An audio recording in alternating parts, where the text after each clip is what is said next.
प्रिय मित्रों नमस्कार। मेरा नाम रोताश गुप्ता। मैं कुरुक्षेत्र यूनिवर्सिटी के जोलॉजी डिपार्टमेंट का सेवानिवृत्त प्रोफेसर ऑफ जोलॉजी और अध्यक्ष।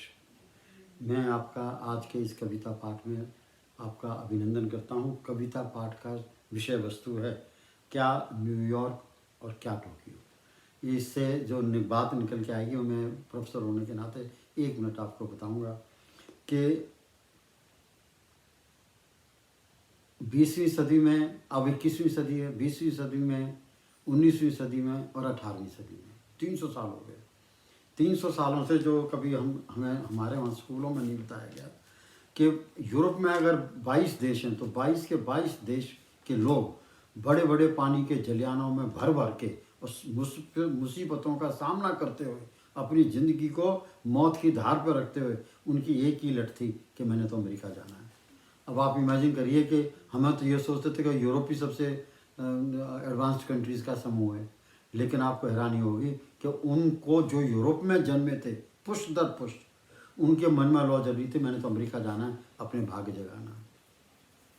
और इसी कारण न्यूयॉर्क शहर जो है एक डेवलपमेंट का एक सर्वोत्तम शहर बन के दुनिया के सामने आया। लेकिन इसके ऊपर भी एक और हुआ कि जापानीज एशिया में वो उनका जो देश के प्रति प्यार है और जो उनमें हुनर है और जो उनमें कर्मठता है काम करने की, उसका कोई मुकाबला नहीं है। अगर मुकाबला अब थोड़ा बहुत आया है तो पैलेस्टीन का है। वो लोगों ने इतना, देखियो, उन्होंने पहले महायुद्ध में लड़ाई लड़ी दबा के, दूसरे महायुद्ध में लड़ाई लड़ी, छोटा सा देश, सारे मिला के हमारे 3-4 डिस्ट्रिक्ट, और बर्बाद हो गया। 1955 में 1945 से लेकर 1955 तक उन्होंने भुखमरी तक भी देखी है, बीमारी देखी है, भुखमरी देखी है, बीमारी देखी है, लाचारी देखी है, अनएम्प्लॉयमेंट देखी है। लेकिन उन्होंने मिलजुल करके दोबारा काम किया और आपको हैरानी होगी कि अगर न्यूयॉर्क तरक्की के लिहाज से विश्व का पिता है तो आपको हैरानी होगी 1955 के बाद ही टोक्यो विश्व का डेवलपमेंट के लिहाज से भीषम पिता में बन गया। अब भारत, अब इस कविता की बात आती है और मेरी बात आती है कि मैं प्रोफेसर रोताश गुप्ता ये कह रहा हूँ, क्या कह रहा हूँ, क्या न्यूयॉर्क और क्या टोक्यो। भारत में अगर हम सभी मिल जाएं तो हम इनको भी पीछे छोड़ सकते हैं। ये मेरी भावना है और मैं आपको इसी के लिए प्रेरित कर रहा हूँ। और मैं ये कविता पढ़ता हूँ आपके सामने। थोड़ी आमदनी थोड़ा ही खर्चा हो, थोड़ी आमदनी थोड़ा ही खर्चा हो, कम दिखावट ज़्यादा सुकून ज़्यादा आराम हो। पहरावा सादा सादा व टिकाऊ हो, वह रंग बिरंगा भी जरूर हो। यह भारत है, न हल्दी लगे न फिटकड़ी, रंग चोखा ही चोखा हो। सबसे ज़्यादा गरीब राजस्थान के लोग हैं और एक अनुमान के अनुसार वहाँ की जो मातृशक्ति है, जितने रंग बिरंगे कपड़े वो पहनती हैं विश्व में औरतें, इससे ज़्यादा रंग बिरंगे कपड़े कोई नहीं पहनता। दूसरा, चौके में मोटे अनाज की मोटी रोटी सिकती हो, चौके में रसोई में मोटे अनाज की मोटी रोटी सिकती हो, एक बलता चूल्हा हो और एक तया हो, सुनहरी नमकीन नरम गरम मलाई जैसी रोटियों की थई लगी हो, छाछ बोतल में हो, रोटी से लिपटी लाल नमक मिर्च की चटनी हो।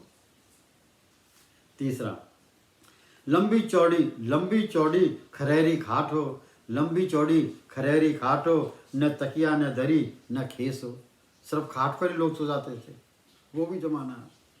लंबी चौड़ी खरहरी खाट हो, न तकिया हो न दरी न खेस हो, गर्मी की ठंड रातों की ठंडी ब्यार हो, हैं नींद आए ऐसी जैसे घर हमारा कुंभकर्ण की बगिया हो।